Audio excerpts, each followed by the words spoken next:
کہ بھئی اس کے زندہ کرنے کے لیے اللہ کے راستے میں نقد لوگوں کو نکالنا، فلاں ملک میں جماعت بھیجنا، ہر ایک کا جو ہے وہ جو بے نمازی ہے نماز والے بن جائیں، جو تقاضے مسجد میں سامنے آئیں، پھر ان تقاضوں کو گھر والوں کو بتانا تاکہ گھر والے بھی دعاؤں کے ذریعے اور پھر جو ہے محنت کے ذریعے اس میں شریک ہوں۔ تو روزانہ مشورہ فکر بھی کرنی ہے، مشورہ بھی کرنا ہے، اور روزانہ دعوت والے اعمال بھی کرنے ہیں، اور روزانہ ہم نے تعلیم کے حلقے بھی قائم کرنے ہیں۔ یہ تو روزانہ کے اعمال ہیں۔ اسی طرح بھائی ہفتے میں 2 گشت ہیں، ایک گشت اپنی مسجد کا، ابھی عمومی گشت کیا کہ مسجد سے جماعت نکلے اور ایک ایک دروازے پر، ایک ایک دکان پر، ایک ایک مسلمان کے پاس جا کر اس سے بات کریں اور بات کر کے اس کو مسجد میں لایا جائے۔ کہ عمومی گشت کے ذریعے جو عمومی گشت ہے، یہ کہتے ہیں عمومی گشت ایسا ہے اس محنت میں جیسے جسم میں ریڑھ کی ہڈی۔ تو بھائی عمومی گشت کے وقت میں عمومی گشت جتنے بھی ساتھی ہر ایک ہم میں سے اس بات کی کوشش کریں کہ وہ عمومی گشت میں شریک ہو، اور شریک ہو کر جو افراد زیادہ ہوں تو کئی جماعتیں بنا دیں، ایک ایک ہفتے وہ ایک ایک دن میں کئی جماعتیں جائیں تاکہ تمام مسلمانوں سے ملاقات ہو۔ اور جیسے پہلے عرض کیا کہ عمومی گشت میں جو صحت مند لوگ ہیں وہ عمومی گشت، جو بیمار ہیں کمزور ہیں اگر وہ جا نہیں سکتے تو ان کو مسجدوں میں ذکر میں بٹھا دیں، اور جو عورتیں گھر میں ہیں ان کو بھی دعا میں لگا دیں۔ عورتوں کے لیے تو گشت ہے نہیں، لیکن دعاؤں کے ذریعے وہ اس محنت میں شریک ہو کر اس کا ثواب لے سکتی ہے۔ تو ہفتے میں 1 گشت کرنا، اور یہ گشت کرنا کس لیے ہو؟ یہ نہیں کہ بس آج گشت کرنا، نہیں، گشت کرنا تاکہ اس گشت کے ذریعے سارے عالمی تقاضے پورے ہوں۔ بیرون ملک کے لیے 7 ماہ سال کے لیے جماعت نکلے، اور نقد 4 مہینے اور چلے کی جماعتیں نکلیں، اور ہر ساتھی کا شہر روزہ لگ جائے۔ سارے تقاضوں کو سامنے رکھتے ہوئے یہ گشت کرنا ہے تاکہ ہمارے محلے کے 100% افراد حضور صلی اللہ علیہ وسلم کی محنت کو حضور کے طریقے پر کرنے والے ہوں۔ اور بھائی جو باقی جو مسجدیں آس پاس کی مسجدیں ہیں، بیرونی گشت کے ذریعے اس میں جو ہے محنت کو کرنا، ان مسجد والوں کو حضور صلی اللہ علیہ وسلم کی محنت پر کھڑا کرنا بیرونی گشت کے ذریعے۔ اب جو مسجد ہم نے بیرونی گشت کے لیے متعین کی ہے، اب یہ نہیں کہ جس دن گشت ہے اسی دن جائیں، نہیں، یہ بھی روزانہ کے جو تقاضے ہم سوچتے ہیں اس میں یہ تقاضا روزانہ 1 جماعت یا 2 جماعت اس مسجد کے آس پاس ساتھیوں کے پاس بھیجیں، اور بھیج کر ان پر محنت کریں تاکہ جب ہماری جماعت ان کی مسجد میں گشت کے لیے جائیں تو وہ گشت میں ہمارے ساتھ شریک ہوں، اور ان کو گشت کی ترتیب بتائیں، اور 1 یا 2 ہفتے یا 3 ہفتے ان میں گشت کرنے کے بعد وہ خود مستقل اپنی مسجد میں حضور صلی اللہ علیہ وسلم والے اعمال کرنے والے بن جائیں۔ تو اس کی کوشش کریں گے نا انشاءاللہ۔ جتنی بھی ہمارے آس پاس مسجدیں ہیں، ہر مسجد میں بیرونی گشت کے ذریعے ہم نے ان مسجد والوں کو حضور صلی اللہ علیہ وسلم کی محنت پر کھڑا کرنا ہے۔ مقصود یہی ہے اس محنت سے کہ جتنی بھی مساجد ہیں ساری مساجدیں 24 گھنٹے حضور صلی اللہ علیہ وسلم والے اعمال سے آباد ہو جائیں۔ ان مسجدوں میں وہی اعمال ہوں جو حضور صلی اللہ علیہ وسلم کی مسجد میں ہوا کرتے تھے۔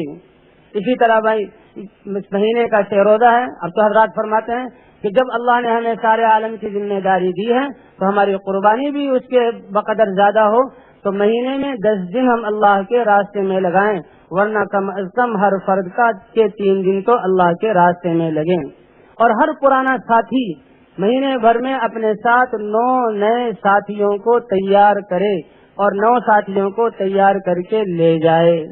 تو انشاءاللہ جن مسجدوں میں پرانے ساتھی بہت زیادہ ہیں تو ایک ایک مسجد سے کئی جماعتیں نکلیں گی۔ کارگزاریاں آتی ہیں کہ جی پہلے ایک ہی جماعت نکلتی تھی، لیکن جب ان کے سامنے یہ ترتیب آئی تو انہوں نے الحمدللہ 1 سے 2، 2 سے 4، 4 سے 8، اور بعض ملکوں میں ایسا بھی ہے کہ مہینے بھر میں 35، 40، 50 جماعتیں بھی اللہ کے راستے میں سے روزے کی نکلتی ہیں۔ اب اپنے سارے جب اللہ نے ہمیں یہ محنت دی ہے اور ہمیں یہ اعمال دیے ہیں تو اب یہیں سے اپنے اوقات کا نظام بنائیں کہ کس وقت ہم نے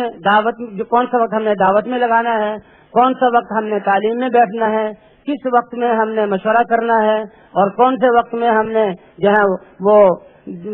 دعا کرنی ہے، کون سے وقت میں تلاوت۔ کیونکہ جو اعمال کا اوقات اور اعمال کے اوقات متعین کریں اور ان اعمال کا اہتمام کریں، ان اعمال کو ہمیشگی کے ساتھ کریں کہ اعمال کا اہتمام یہ ترقی کا زینہ ہے۔ جب ہم حضور صلی اللہ علیہ وسلم کی محنت کے اعمال کو دعوت بھی روزانہ دیں گے، تعلیم کے حلقوں میں بھی روزانہ بیٹھیں گے اور نمازیں کا بھی اہتمام کریں گے اور پھر نمازوں کے بنانے کی محنت بھی کریں گے اور ذکر کے لیے وقت متعین کر کے اس وقت میں ذکر کریں گے اور تلاوت کلام پاک کریں گے، تو جب ان اعمال کا اہتمام کریں گے تو اللہ ان اعمال کا ہمیں یقین عطا فرمائیں گے کہ جب ہم نے اوقات کی تعین کی تو بہت دفعہ ایسا ہوگا کہ دنیاوی کام اس کے مقابلے میں آ جائیں گے۔ اب عقل مند آدمی کیا ہے کہ وہ مقصد کو قربان نہیں کرتا، تو اب اللہ سے مانگنا ہے تاکہ اللہ تعالیٰ ان کمیوں کو دور کر دے، اس کا کسی سے تذکرہ نہیں کرنا۔ اسی لیے بھائی، اور اسی طرح سلام کو پھیلانا، سلام کو لن تدخلوا الجنة حتى تؤمنوا ولن تؤمنوا حتى تحابوا اولا ادلكم على شيء اذا فعلتموه تحاببتم افشوا السلام بينكم، کہ تم ہرگز جنت میں داخل نہیں ہو سکتے جب تک کہ تم کامل ایمان والے نہ بن جاؤ، اور تمہارا ایمان کمال کو اس وقت تک نہیں پہنچ سکتا جب تک کہ آپس میں ایک دوسرے سے محبت کرنے والے نہ بن جاؤ۔ کیا میں تمہیں ایسی چیز نہ بتاؤں کہ جب تم اس کو کرو تو تم آپس میں محبت پیدا ہو جائے؟ فرمایا افشوا السلام بینکم، آپس میں سلام کو پھیلاؤ۔ صحابہ کرام رضوان اللہ علیہ اجمعین کی عادت تھی آپس میں ایسی محبت کہ دو صحابی اکٹھے جا رہے ہیں، آگے کوئی درخت آ گیا، کوئی دیوار آ گئی، کوئی آڑ آ گئی، دونوں صحابی الگ ہوئے اور پھر آگے جا کے مل گئے تو نظر آتے ہی ایک دوسرے کو سلام کیا کرتے تھے، نظر آتے ہی ایک دوسرے کو سلام کیا کرتے تھے۔ تو بھائی سلام کو پھیلانا، السلام کیا ہے؟ السلام علیکم، السلام علیکم ورحمۃ اللہ وبرکاتہ۔ تو دوسرا اس کا جواب، تو سلام کے پھیلانے سے آپس میں محبت بڑھتی ہے۔ اور اسی طرح ایک حدیث میں ہے اطعم الطعام، لوگوں کو کھانا کھلاؤ، وصل الارحام، اور جو ہے رشتہ داریوں کو جوڑو، اور وافشوا السلام، اور سلام کو پھیلاؤ، وصلوا باللیل والناس نیام، اور راتوں کو اٹھ کر اس حال میں نماز پڑھو کہ لوگ سوئے ہوئے ہوں اور تم اللہ کے سامنے جو ہے اپنی عبادت کے ساتھ مشغول ہو اور اپنی کارگزاری سنا رہے ہو، اللہ سے اپنی حاجات کو پیش کر کے اللہ سے مانگ رہے ہو، تو کیا ہوگا؟ تدخل الجنت بسلام، قیامت میں سلامتی کے ساتھ جنت میں داخل ہو جاؤ گے۔ تو بھائی 14 حضور صلی اللہ علیہ وسلم والے اخلاق کے ساتھ اس بنیاد پر کہ یہ میرا مسلمان بھائی ہے، یہ لا الہ الا اللہ کہنے والا ہے، یہ حضور صلی اللہ علیہ وسلم کی امت میں ہے، تو امت کو جوڑنے کے لیے امت ہم سے جڑ جائے اور اسی طرح امت میں آپس میں دل جڑ جائیں، اس کے لیے سب سے پہلی بات کہ مسلمانوں کی خوبیوں کی طرف دیکھنا ہوگا اور اپنے عیب کی طرف ان عیبوں کو دور کرنے کی کوشش کرنی ہوگی، اور زبان پہ نہیں لانا۔ اگر کسی مسلمان کی کمزوری نظر آ جائے تو اللہ سے اٹھ کر اتنا مانگنا کہ اللہ تعالیٰ اس کی کمزوری کو، اس کی بری عادت کو اچھی خصلت سے بدل دے، اس بات کی کوشش کرنی ہے۔ اور وہ مسلمانوں کے کرم اطعم الطعام، لوگوں کو کھانا کھلاؤ۔ حضرات صحابہ کرام قبائل آتے تھے، ان کو دین بھی سکھاتے تھے، ان کا اکرام بھی کرتے تھے۔ ایک ایک صحابی انصاری 10 صحابہ کو حضرت سعد بن عبادہ رضی اللہ تعالیٰ عنہ کے بارے میں آتا ہے کہ وہ روزانہ 70 افراد کو اپنے گھر جا کر کھانا کھلایا کرتے تھے۔ تو صحابہ کرام آنے والے وفود کو دین بھی سکھا رہے ہیں، حضور صلی اللہ علیہ وسلم آنے والے قبائل کو اپنے صحابہ پر تقسیم کر دیا کرتے تھے، تو وہ ان کو کھانا بھی کھلاتے تھے، وہ ان کو رات کا آرام بھی کراتے تھے اور وہ ان کو دین بھی سکھلاتے تھے۔ بلکہ یہ ہے کہ جب وہ وفود واپس جایا کرتے تھے تو صحابہ کرام ان کو ہدیے بھی دیا کرتے تھے۔ تو اس کو لوگ پوچھتے بھائی تم مدینہ منورہ سے آ رہے ہو، مدینہ والوں کے اخلاق کیسے ہیں، کیسے ان کو پایا؟ کہا الانوا لنا الفراش واتابوا لنا الطعام، الذوا لنا الطعام والانوا لنا الفراش وعلمونا الدین، کہ مزیدار کھانے بھی ہمیں کھلائے اور ہمارے لیے نرم نرم بسترے بھی ہمارے لیے پیش کیے اور ہمیں دین بھی سکھلایا۔ تو بھئی حضور صلی اللہ علیہ وسلم والے اخلاق کے ساتھ معاملہ کرنا، اس سے امت جڑے گی اور اس سے امت ایک آپس میں ان میں محبت پیدا ہوگی، اور جتنا کام کرنے والوں کے دل جڑے ہوئے ہوں گے اس کام میں اتنی ہی برکت ہوگی اور وہ کام اتنا ہی مؤثر ہوگا۔ تو دل جوڑنے کے لیے جیسے میں نے عرض کیا دوسروں کی خوبیوں کو دیکھنا، اور پھر بنیادی بات اصبر علی ما اصابک، جو ناگواری پیش آئے، جو تکلیف پیش آئے اس پر صبر کرنا، کہ یہ تکلیف کس کی طرف سے ہے؟ اللہ کی طرف سے ہے، اس کو دور کرنے والی ذات کون سی ہے؟ اللہ کی ہے، اور اس پر میں صبر کروں گا تو اللہ میرے ساتھ ہوں گے۔ اللہ میرے ساتھ ہوں گے۔ اس محنت کے کرتے ہوئے جو ہماری دنیاوی تقاضے ٹوٹیں گے اور جو حاجات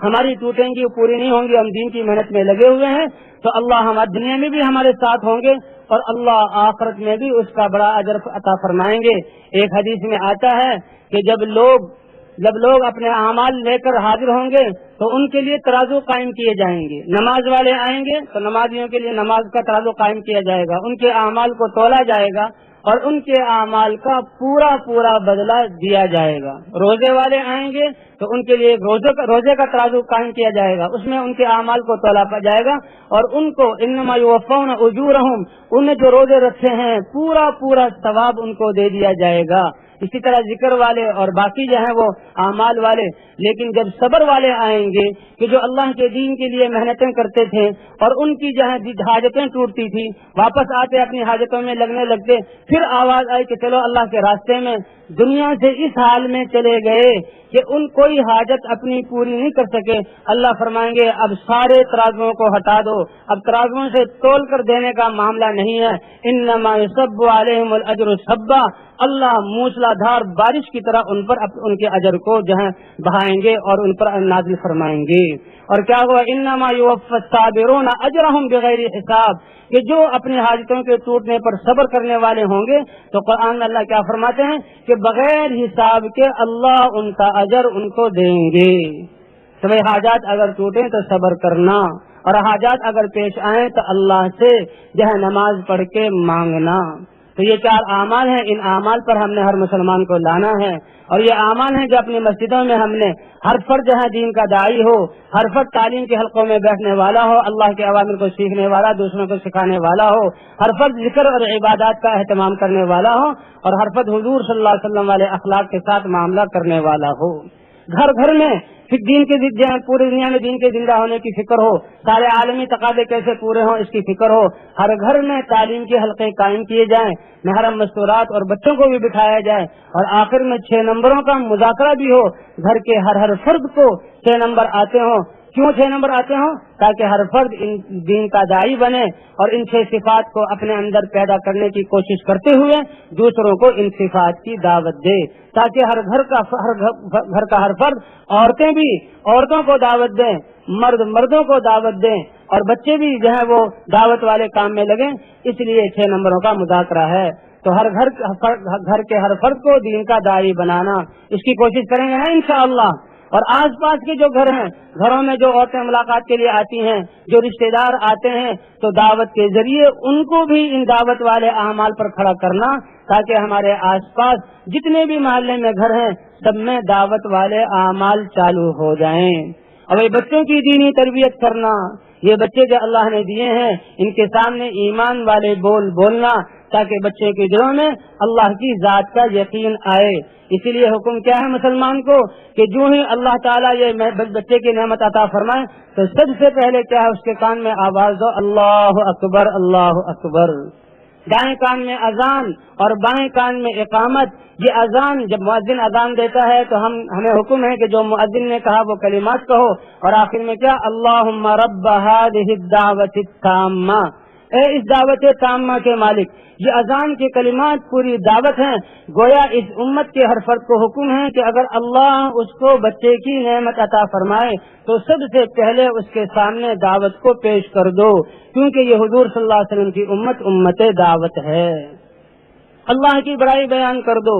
حضور صلی اللہ علیہ وسلم کی رسالت، کہ اب تو کامیابی حضور صلی اللہ علیہ وسلم کے طریقے میں ہے، اور اب تو کامیابی اللہ کے دین میں ہے، حی علی الصلاح حی علی الفلاح، اس کے کان میں یہ آواز پہنچ جائے۔ اور بچہ جب بولنا شروع کرے تو سب سے پہلے کس کا نام سکھاؤ؟ اللہ کا نام سکھاؤ، اور سب سے پہلے اللہ کی معرفت والا کلمہ لا الہ الا اللہ اس کو سکھاؤ۔ جس کا سب سے پہلا کلمہ دنیا میں لا الہ الا اللہ ہوگا، اور سب سے آخری موت کے وقت جس کا کلمہ لا الہ الا اللہ ہوگا، تو سیدھا وہ جنت میں داخل ہوگا۔ تو بچوں کو اللہ کا نام سکھانا، بچوں کو کلمہ سکھانا اور بچوں کی دینی تربیت کرنا۔ بچہ سب سے پہلا اس کے لیے استاد اور مدرسہ ماں کی گود ہے۔ حدیث پاک میں آتا ہے کل مولود یولد علی الفطرہ، کہ ہر بچے کو اللہ فطرت اسلام پر پیدا کرتے ہیں، فَأَبَوَاهُ يُهَوِّدَانِهِ أَوْ يُنَصِّرَانِهِ أَوْ يُمَجِّسَانِهِ،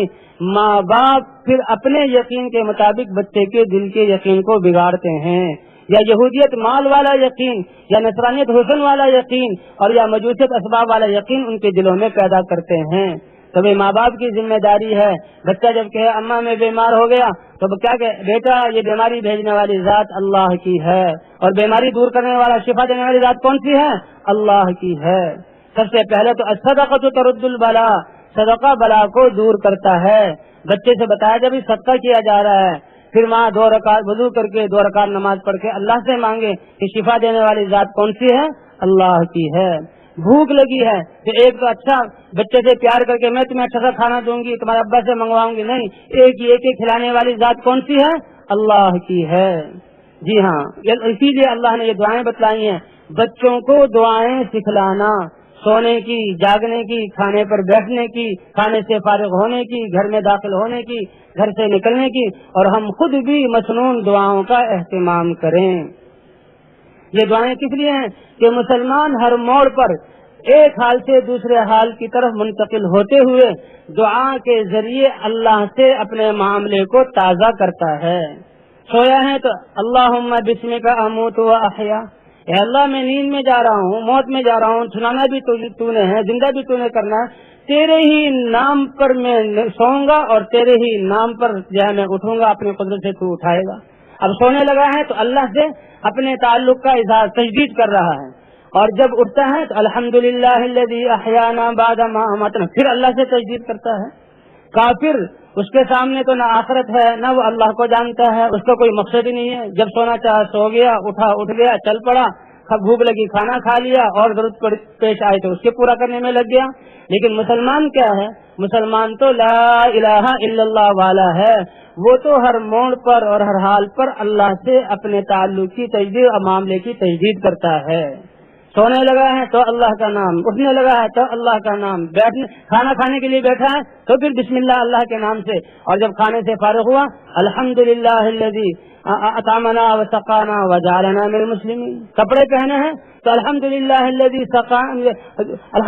الذی کسانی ھذا من غیر حول منی ولا قوہ۔ تو بھئی ہم خود بھی ہر وقت جہاں دعاؤں کا اہتمام کریں، اور بچے ان کے ذہن صاف ہوتے ہیں، خاص طور پر بچوں کو یہ دعائیں موقع موقع کی دعائیں سکھلائیں، موقع موقع کی دعائیں سکھلائیں۔ کہ حضور صلی اللہ علیہ وسلم کھانا کھا رہے تھے، ایک باندی سامنے سے گزری تو حضور ایسی تواضع سے کھانا کھا رہے تھے کہ وہ باندی حیران ہوگی، چیخ پڑی کہ یہ تو ایسے کھانا کھا رہے ہیں جیسے کہ بندہ غلام کھانا کھاتا ہے۔ کہاں ہاں میں اپنے رب کا بندہ ہوں، میں اللہ کا غلام ہوں۔ تو وہ بچوں کی دینی تربیت کرنا، بچوں کے ذہن میں بٹھانا کہ دیکھو تم مسلمان ہو، تم اللہ کے بندے ہو، تم حضور صلی اللہ علیہ وسلم کی امت میں ہو، اور ساری امت کی انسانیت کی ذمہ داری تمہارے اوپر ہے۔ صحابہ کرام نے اپنے بچوں کی تربیت ایسی ہی کی تھی۔ غزوہ بدر کے موقع پر حضرت عبد الرحمن ابن عوف رضی اللہ تعالی عنہ حضور صلی اللہ علیہ وسلم کے ساتھ ہیں، فرماتے ہیں بڑی خوف کا زمانہ تو وقت تھا، بڑے جہاں خطرناک حالات تھے، ہم تو جنگ کے لیے نکلے ہی نہیں، اللہ نے ایسی جگہ پر پہنچا دیا کہ سامنے 1000 کافر مسلح ہو کر آئے۔ تو میں سوچ رہا تھا کہ بھئی اس حالت میں میرے دائیں بائیں کون لوگ ہیں، تاکہ اگر مضبوط لوگ ہیں تو وہ میری مدد کریں۔ میں نے دائیں طرف دیکھا تو ایک چھوٹا سا بچہ، اب جو اس کی طرف دیکھا میں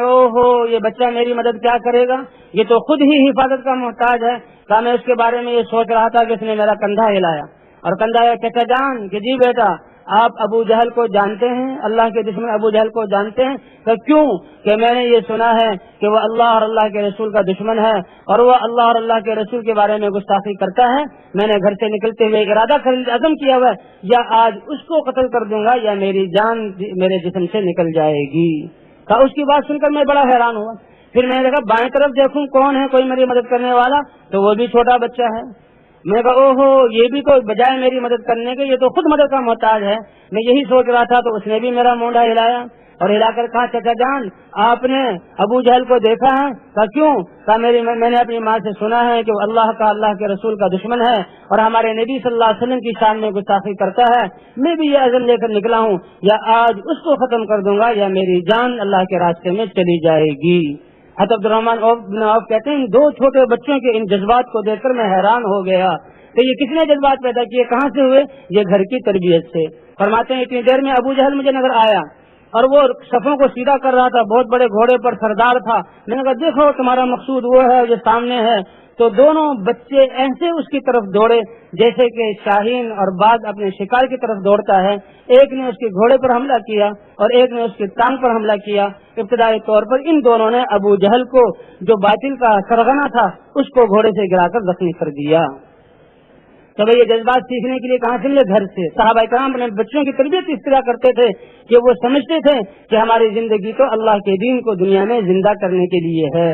انہی بچوں کے بارے میں آتا ہے کہ جب انہوں نے ابو جہل کو زخمی کیا تو ابو جہل کا بیٹا اکرمہ جو مسلمان نہیں تھے اس وقت، انہوں نے دیکھا تو انہوں نے تلوار کے ذریعے ایک کے مونڈھے پر حملہ کیا تو اس کے جہاں یہ بازو کٹ گیا اور کھال میں لٹکا رہ گیا۔ اب یہ جنگ میں ہیں، جنگ کر رہے ہیں تو یہ بازو بار بار رکاوٹ بن رہا ہے تو اس بازو کے پیچھے کی طرف ڈال دیتے کمر پہ، پھر جنگ میں لگ جاتے ہیں، پھر وہ رکاوٹ بنتا تو کہا بھائی جو ہاتھ میں اللہ کے امر کو پورا کرنے میں رکاوٹ بن رہا ہے میں اس کو اپنے ساتھ نہیں رکھ سکتا۔ یوں آتا ہے کہ اس ہاتھ کو اپنے پاؤں کے نیچے دبا کر الگ کیا اور اپنے جسم سے الگ کر دیا کہ جو اللہ کے راستے میں رکاوٹ بنے وہ میرے ساتھ رہ نہیں سکتا۔ تو بھائی اسی طرح اپنے بچوں کی دینی تربیت کرنا، گھر کے اعمال میں روزانہ دین کی زندہ کرنے کی فکر ہو، تعلیم کے حلقے ہوں اور بچوں کی دینی تربیت ہو اور گھر کا ہر فرد دین کی دعوت دینے والا بنے، مرد بھی دعوت دینے والے، عورتیں بھی، حتیٰ کہ جو بوڑھی اپاہج عورت ہے اس کو بھی یہ سمجھانا کہ اماں جان تم حضور صلی اللہ علیہ وسلم کی امت میں ہو اور حضور صلی اللہ علیہ وسلم کی امت میں ہونے کی وجہ سے سارے دنیا کے دین کی فکر کرنا تمہارے ذمہ ہے، تو لہذا آپ چارپائی پہ پڑی آپ کی زبان سے جو کلمات نکلیں، اے اللہ حضور کی امت کو ہدایت عطا فرما، اے اللہ حضور کی امت کو حضور کی محنت پر کھڑا فرما، یہ دعائیں عرش تک جائیں گی اور اس بڑھیا کی یہ دعائیں ہدایت کے اترنے کا ذریعہ بنیں گی۔ اور اس بڑی اماں سے ملنے کے لیے پوتے نوازے جو بھی آئے تو یہ ہر ایک کو سمجھائے دیکھو میرے بچوں ہمیں اللہ نے دنیا میں بھیجا ہے، اللہ نے بھیجا ہے دنیا میں اور ہمیں حضور کی امت میں بنایا ہے، اللہ نے ہمیں کلمہ عطا فرمایا ہے، اس امت میں پیدا کر کے اللہ نے ہمیں ذمہ داری دی ہے کہ ہمیں ہمارے ذمے سارے انسانوں کے بارے میں فکر کرنا اور حضور کی محنت کو حضور کے طریقے پر ادا کرنا۔ تو یہ دنیا سے جاتے جاتے اپنے آخری ایام میں ان آنے والوں کو اس بات کی دعوت دے کر انسانیت کی ہدایت کا ذریعہ بن سکتی ہے۔ تو گھر کے ہر فرد کو دین کا داعی بنائیں گے نا انشاءاللہ۔ ہاں نمازوں کا اہتمام ہو، گھر میں نمازوں کا اہتمام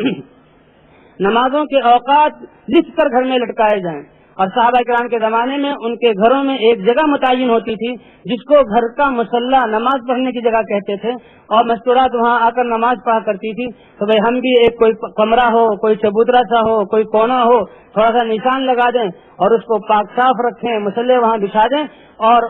گھر کی مستورات وہاں پر آ کر نمازوں کا اہتمام کریں۔ پانچوں نمازوں کے وقت میں وہ وہاں آئیں اور ہر نماز کے بعد کوئی نہ کوئی عمل، کسی نماز کے بعد 6 نمبروں کا مذاکرہ ہو رہا ہے، کسی نماز کے بعد تعلیم ہو رہی ہے، کسی نماز کے بعد جہاں تلاوت اور ذکر ہو رہا ہے اور کسی نماز کے بعد کوئی عمل ہو رہا ہے، ہر جگہ ہر نماز کے بعد کوئی نہ کوئی عمل ہو، اس بات کی کوشش کی جائے۔ تو یہ کریں گے نا انشاءاللہ۔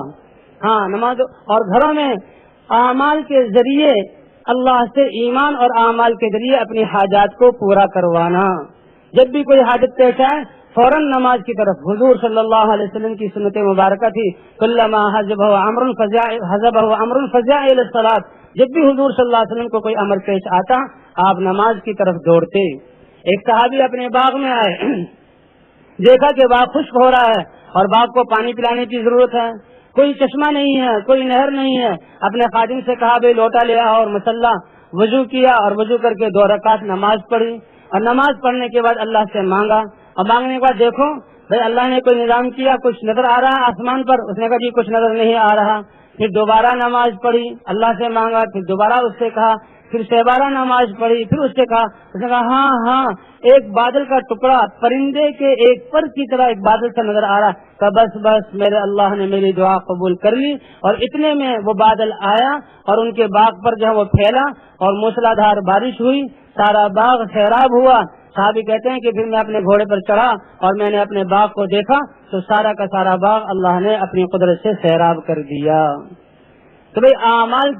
اعمال کے ذریعے اپنی حاجتوں کو پورا کروانا، اس میں ہم نے اپنے گھروں کا ماحول بنانا ہے۔ تو بھئی اس کی کوشش کریں گے نا انشاءاللہ۔ جی ہاں، تو یہ گھروں کے اعمال ہیں. ان اعمال کے ذریعے ہمیں اپنے گھروں کو مسجدوں کی شاخ بنانا ہے. مسجد میں بھی حضور صلی اللہ علیہ وسلم کی محنت کے اعمال زندہ ہوں، ہمارے گھروں میں بھی حضور صلی اللہ علیہ وسلم کی محنت کے اعمال زندہ ہوں. گھروں میں بھی قرآن پاک کی تلاوت کا اہتمام کیا جائے. جو حفاظ کرام ہیں وہ 3 پارے روزانہ پڑھیں، جو حافظ نہیں ہے کم از کم 1 پارہ روزانہ پڑھیں، اور جس کو قرآن پڑھنا نہیں آتا وہ بھی آپ 20 منٹ، آدھا گھنٹہ، پونا گھنٹہ روزانہ قرآن کے پڑھنے پر لگائیں.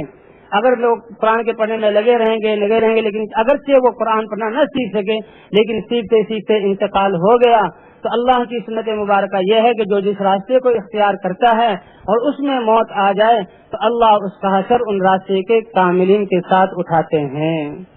تو وہ قرآن پاک کی تلاوت کرنا. حضرت عبداللہ بن مسعود رضی اللہ تعالیٰ عنہ حضرت کا قول ہے کہ دیکھو جب قرآن پڑھو جہاں تم دیکھو یا ایھا الذین آمنو، اے ایمان والو، تو اس وقت اپنے کان کو اور دل کو اور دماغ کو اللہ کی طرف متوجہ کر لو اور اس بات کا استحضار کرو کہ اللہ اس جملے کے ذریعے براہ راست آسمانوں سے مجھ سے خطاب کر رہا ہے. اللہ براہ راست خطاب کر رہا ہے. تو قرآن میں 88 آیات ایسی ہیں کہ جس میں اللہ براہ راست اس امت سے اور ایمان والوں سے اور ہر مسلمان سے خطاب کر رہے ہیں. کتنی بڑی شرافت اور کرامت کی بات ہے کہ اللہ نے ہمیں یہ قرآن عطا فرمایا. تو قرآن پاک کی تلاوت کا اہتمام، اسی طرح ذکر کا اہتمام. جہاں ہم نے دعاؤں کا اہتمام کرنا ہے تو ذکر کا بھی. تو یہ 3 تسبیحات ہیں، سبحان اللہ، الحمدللہ، لا الہ الا اللہ، اللہ اکبر. وقت فارغ کر کے باوضو ہو کر قبلہ رخ ہو کر ان کے معنی سوچنا اور معنی سوچتے ہوئے اللہ کی طرف توجہ دھیان. ذکر کا مقصد کیا ہے کہ 24 گھنٹے اللہ کا دھیان ہمیں نصیب ہو جائے. اس محنت کے کرتے ہوئے اللہ میرے ساتھ ہے، اللہ مجھے دیکھ رہا ہے اور اللہ مجھے سن رہا ہے. بھائی جس کے ساتھ اللہ ہو تو اس کی کسی چیز کی کمی رہ گئی؟ حدیث پاک میں آتا ہے، حدیث قدسی ہے، یا ابن آدم ان وجدتنی وجدت کل شیء، اے ابن آدم اگر تو نے مجھے حاصل کر لیا تو ہر چیز کو پا لیا. وَأَنَا خَيْرٌ لَكَ مِنْ كُلِّ شَيْءٍ، اور اے ابن آدم میں ساری کائنات کی چیزوں سے تیرے لیے بہتر ہوں. وَإِنْ فَقَدْتَنِي فَقَدْتَ كُلَّ شَيْءٍ، اگر تو نے مجھے گم کر دیا تو ساری چیزیں تو نے غائب تجھ سے گم ہو گئی، ساری چیزیں تیرے ہاتھ سے چلی گئی، کیونکہ ساری کی ساری چیزیں کس کی ملکیت ہیں؟ اللہ کی ملکیت ہیں. ہم لکھ رہے ہیں کہ ہمارے دل میں اللہ کا تقرب حاصل کرنا، اللہ کی رضا کا حاصل ہو جانا، یہ ہمارا مقصود بن جائے. آج یہ مرنے والے انسان، فنا ہو جانے والے انسان، گندگیوں کا مجموعہ انسان، ان کو تھوڑا سا عہدہ مل جائے ان کے تقرب حاصل کرنے میں کتنی کوششیں کرتے ہیں، حالانکہ وہ بھی فانی اور ہم بھی فانی. اور جو اللہ ہمیشہ باقی رہنے والا ہے، جس کی رحمت ہماری طرف متوجہ ہے، اور جو کہتا ہے دیکھو جیسے میرے ساتھ گمان کرو گے میں ویسے ہی تمہارے ساتھ معاملہ کروں گا. من اتانی یمشی، جو میرے پاس چل کر آتا ہے، اتیتہ ہرولۃ. من تقرب الی شبرا، جو میرے طرف ایک بارش بڑھ کر آئے گا تو اللہ فرماتے میری رحمت اور میں اس کی طرف 1 ہاتھ بڑھوں گا. اور جو 1 ہاتھ میری طرف متوجہ ہوگا اللہ کی رحمت اس 2 ہاتھ کے بقدر متوجہ ہوگی. اور اللہ فرماتے ہیں جو میری طرف چل کر آئے گا میری رحمت اس کی طرف دوڑ کر جائے گی، میری رحمت اس کی طرف دوڑ کر جائے گی. تو اللہ کا ذکر کرنا، ذکر کرتے ہوئے سبحان اللہ، اے اللہ تیری ذات ہر کھوٹ سے، ہر عیب سے، ہر کمی سے پاک ہے. الحمدللہ، ساری کی ساری بڑائیاں، کمالات، تعریفیں اور خوبیاں صرف اور صرف اے اللہ تیری ذات کے لیے ہیں. اللہ اکبر، اے اللہ آپ ہمارے تصور، ہماری عقلوں، ساری انسانوں کی سمجھ کو جمع کر لیا جائے پھر بھی آپ کی بڑائی کا ہم ادراک نہیں کر سکتے. آپ ہر چیز سے بڑے ہیں کہ اللہ نے 7 آسمان بنائے، 7 آسمان فرشتوں سے بھرے ہوئے ہیں، اور فرشتوں میں اللہ نے طاعت کا مادہ رکھا ہے. جب سے فرشتوں کو اللہ نے پیدا کیا، کوئی قیام میں ہے تو قیامت تک قیام میں رہے گا، کوئی رکوع میں ہے قیامت تک رکوع میں رہے گا، کوئی سجدے میں ہے قیامت تک سجدے میں رہے گا، اور وہ اس عبادت کو چھوڑتے نہیں. اور جب قیامت آئے گی اسی حال میں ان کا انتقال ہوگا. لیکن قیامت کے دن جب اللہ کے دربار میں فرشتے حاضر ہوں گے تو ایک کتاب میں نے پڑھا، وہ فرشتے کہیں گے اے رب العالمین ما عبدناک حق عبادتک وما عرفناک حق معرفتک. اے اللہ جیسے تجھے پہچاننے کا حق تھا ہم ویسے نہ پہچان سکے، اور جیسے تیری عبادت کرنے کا حق تھا اے اللہ ہم تیری عبادت ویسے نہ کر سکے. تو اس لیے اللہ کی بڑائی کو سوچنا، پھر حضور صلی اللہ علیہ وسلم کی دعائیں اور قربانیوں کو سوچ کر درود، اے اللہ ہمارے نبی صلی اللہ علیہ وسلم جو ہمارے لیے راتوں کو روئے اور ہمارے لیے قربانی کی، اے اللہ ہم ان کے احسانات کا بدلہ نہیں دے سکتے، تجھ ہی سے اس درود شریف کے ذریعے سے مانگتے ہیں کہ اپنی شایان شان تو ہمارے نبی صلی اللہ علیہ وسلم کو ان کی محنتوں کا، احسانات کا بہترین بدلہ عطا فرما۔ تو بھائی اہتمام کریں گے نا انشاءاللہ تیسرے کلمے کا اور درود شریف کا بھی۔ اب استغفار کا اہتمام،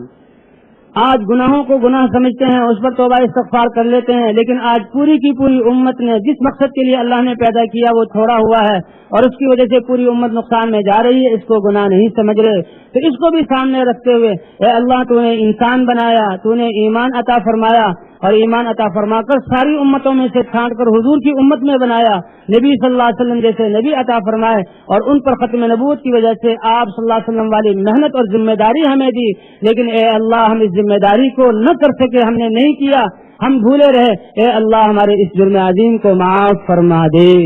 تو اس پر توبہ استغفار کریں گے نا انشاءاللہ، اور آئندہ کے لیے عزم کریں کہ انشاءاللہ آئندہ ہماری ہر زندگی کا ہر لمحہ اور اللہ کی دی ہر صلاحیت یہ اللہ کی پہچان کروانے میں اور حضور صلی اللہ علیہ وسلم کی محنت کو لے کر کوئی دنیا میں جانے میں صرف ہوگی۔ تو بھائی اس لیے استغفار کریں، استغفار کا اہتمام، استغفار میں تو بہت ہی اللہ کی رحمتیں ہوتی ہیں۔ حدیث پاک میں آتا ہے من لزم الاستغفار جعل اللہ له من كل ضيق مخرجا، کہ جو استغفار کو لازم پکڑ لے گا اللہ ہر تنگی میں سے اس کے لیے کشادگی نکالیں گے اور اس کے لیے راستہ نکالیں گے۔ ومن كل هم فرجا، اللہ ہر رنج اور غم سے اللہ اس کو راحت عطا فرمائیں گے۔ تو بھائی استغفار، خود بھی توبہ استغفار میں لگیں، ایک ایک مسلمان کو توبہ استغفار میں لگائیں کہ آج تک جو حضور صلی اللہ علیہ وسلم کی محنت نہیں کی، یہ ہم نے بہت بڑا جرم کیا، اس کا احساس کرتے ہوئے روتے ہوئے اللہ سے معافی مانگنا۔ تو معافی مانگیں گے نا انشاءاللہ کہ جو استغفار کو لازم پکڑے گا اللہ ہر تنگی سے اس کے لیے کشادگی نکالیں گے اور اللہ ہر رنج اور غم سے اس کو خوشی عطا فرمائیں گے اور اللہ ایسی جگہ سے رزق عطا فرمائیں گے جہاں سے اس کا وہم و گمان بھی نہ ہو، جہاں اس کا وہم و گمان بھی نہ پہنچ سکے، اللہ ایسی جگہ سے اس کا رزق عطا فرمائیں گے۔ تو بھئی ہمارا رنج اور غم کیا ہو جو حضور صلی اللہ علیہ وسلم کا رنج اور غم تھا، اے اللہ اگر ہدایت نہ ملی تو دنیا میں بھی ناکام اور آخرت میں ہمیشہ کی زندگی میں ناکام، اے اللہ تو ہمیں اور ساری انسانیت کو ہدایت عطا فرما، یہ ہمارا غم اور رنج بن جائے، یہ ہمارے جہاں یہ ہر وقت کا فکر بن جائے، اور پھر اس کی بنیاد پر ہم استغفار کریں گے تو اللہ تعالیٰ ہدایت کے فیصلے فرمائیں گے اور اللہ تعالیٰ ہمارے لیے اس محنت کے راستے کھولیں گے۔ بھائی انشاءاللہ ان چیزوں کا اہتمام فرمائیں گے نا جی، ان اعمال کا اہتمام، مسجدوں کو اور اپنے گھروں کو اور اپنی جگہوں کو ان اعمال سے آباد کریں گے نا جی انشاءاللہ۔ ہاں مسجدوں کو بھی حضور صلی اللہ علیہ وسلم کی محنت کے اعمال کے ذریعے ہماری مسجد کا تعلق مسجد نبوی سے ہو، انہی اعمال کو ہم اپنے گھروں میں چالو کر کے ہمارے گھر اور ہمارے بازاروں میں چالو کر کے ہمارے گھر ہمارے بازار ہماری مسجدوں کی شاخیں ہوں، اور وہی پھر اللہ سے راتوں کو اٹھ کر اللہ سے مانگنا، اللہ کے سامنے گڑ گڑانا کہ اے اللہ تو ہمیں اور ساری امت کو پوری انسانیت کو اے اللہ تو ہدایت عطا فرما اور پوری امت کو حضور صلی اللہ علیہ وسلم والی محنت کے لیے قبول فرما اور ہم سب کو حضور صلی اللہ علیہ وسلم کے طریقے پر محنت کرنے والا بنا دے۔ تو فرمائیں گے بھائی انشاءاللہ، اس کے لیے کہتے ہیں کہ ہم اپنے آپ کو سارے عالم کا ذمہ دار، سارے عالم کی نیت کریں اور سارے عالم کے لیے ہم فکر کریں اور سارے عالم کے لیے دعا کریں۔ اللہ نے 3 قوتیں انسان کو ایسی دی ہیں، ان 3 قوتوں کے ذریعے سارے عالم کا ثواب لے سکتا ہے، ان 3 قوتوں کے ذریعے سارے عالم پر اپنی محنت کا اثر پہنچا سکتا ہے۔ سب سے پہلی قوت نیت کی ہے کہ ہم کون ہیں، ہم تو سارے عالم کے لیے ہیں، ہم حضور صلی اللہ علیہ وسلم کے امتی ہیں، سارے عالم کی انسانیت کی ذمہ داری ختم نبوت کی وجہ سے اور نیابت نبوت کی وجہ سے ہماری ذمہ داری ہے، تو پورے عالم کی نیت کر لی ہے انشاءاللہ۔ اور دوسرا بھائی فکر کے ذریعے کہ ہر وقت اے اللہ تیرا یہ دین اور تیری رضا والی محنت سارے عالم میں کیسے زندہ ہو جائے، اس کے لیے فکر فرمانا، جو فکر کرے گا اللہ اس کام کے لیے اس کو قبول فرمائیں گے، اس کام کی باریکیاں اس پر کھولیں گے۔ اور تیسرے بھی سارے عالم کے لیے دعا کرنا، جب بھی دعا کریں سارے عالم کے لیے، یہ وہ امت وہ ہے جس کے لیے حضور صلی اللہ علیہ وسلم راتوں کو اٹھ کر دعا کیا کرتے تھے۔ حضرت عائشہ رضی اللہ تعالیٰ عنہ کو حضور نے ایک عمل میں دیکھا تو خوش ہوئے، کہا اے عائشہ مانگو کیا مانگتی ہو؟ تو حضرت عائشہ نے دیکھا حضور صلی اللہ علیہ وسلم خوش ہیں تو دعا کا مطالبہ، یا رسول اللہ میرے لیے دعا کر دیجیے۔